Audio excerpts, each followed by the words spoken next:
Yo, welcome to Dead Ops Arcade. This is another one of the Black Ops Zombies game modes. Now this one is a little out in the open for a zombies map. Some people don't technically consider it a zombies map. I do. It's just extremely different than like a normal zombies map, you know? And I kind of wish that Black Ops 6 would do kind of fun, wacky stuff like this, because we haven't really had any wacky stuff like this since this game, I'm pretty sure. The fact that there's literally a map that's literally like an arcade cabinet, and instead of first person, it's a top-down shooter with like a bunch of like power-ups and stuff.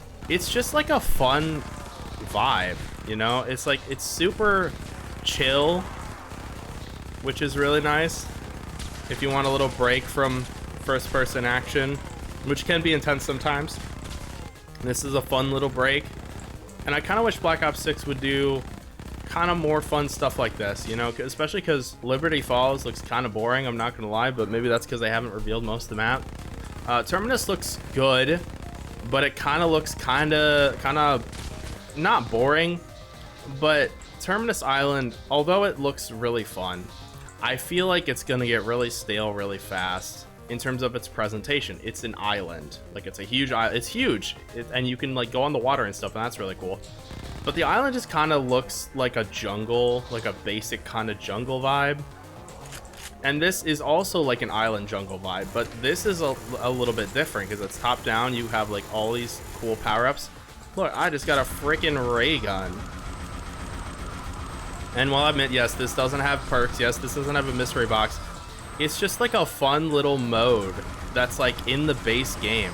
Like, listen, if this game was made now, this would be part of DLC, but this is part of like the base game. You know what I mean? Like, I feel like they would definitely charge for this mode just because. But the fact that it was in the base game is, I think, really awesome and fun. Like, there's literally like a giant like bird chicken hen thing that shoots.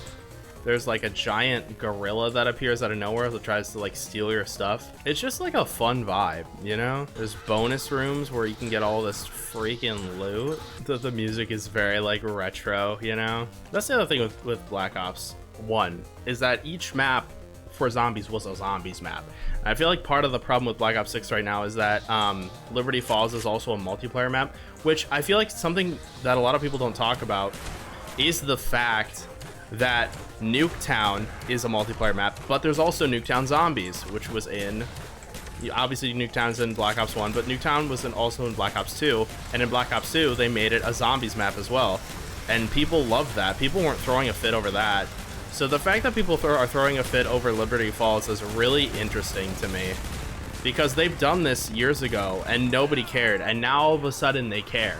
So what changed, you know? Like what changed? Like, I don't honestly know, but something has shifted for sure. And I think it's because people feel like Treyarch and Call of Duty is shifting towards Warzone players, and zombies players don't like that, which I agree. I'm definitely a zombies player. I'm not a Warzone player at all. I don't really like Warzone. I don't really like Battle Royale for the most part. And just like the microtransactions that comes with it, like skins and stuff. Cosmetics are fine, sure, but like if you buy something that like makes you better at the game, it just feels cheap, you know? It feels like that there's not a level playing field, you know what I mean? It's like, if the more money you have, the better you are at the game. That's not how games should be. Like, that's not how games should be made, you know? It should be based on skill of you actually playing the game instead of shilling out hundreds of dollars to be better at the game. You know what I mean? Again, there's a difference between like, oh, I want my character to look good or funny, versus, oh, I'm buying this gun, the best gun in the game that is only available with DLC. You know what I mean? So there's definitely a difference, for sure.